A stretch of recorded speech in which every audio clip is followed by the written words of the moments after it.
Honorable Jeremiah Garani Demedu aka Mofaya, kwa machifu wetu kwa hii area ya Kayole Central, kwa walimu wetu wa Imara Primary na Basari Committee na wananchi wote wa Kayole Central. Hamjambo? Hamjambo tena? Nami sijambo. Kwa majina naitwa Paul Makasa. Mimi ni ward administrator wa Kayole Central, na nataka nimkaribishe Mheshimiwa Mofaya ndio awapatie basari.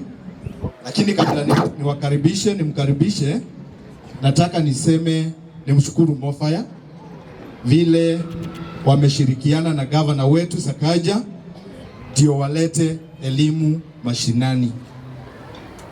Nasema Sakaja na akiwa supported na wa MCAs amefanya mambo mengi kwa mashule zetu.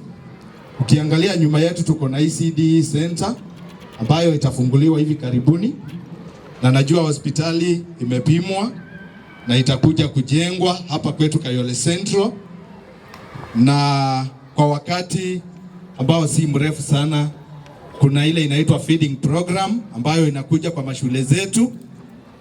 Hayo yote ni maendeleo, na ukiangalia wanazingatia sana mambo ya masomo. Kwa nini?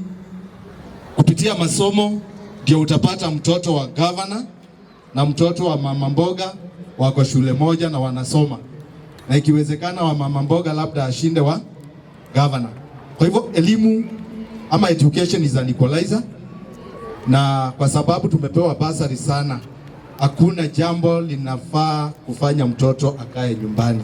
Kwa hivyo wazazi, tupeleke watoto wetu shule, na ukikosa kupeleka chief usiwahurumie juu hakuna fees. Fees Mofaya ametupatia, governor ametupatia, ni nini ingine tunahitaji? Kwa hivyo naomba tupeleke watoto wetu shule.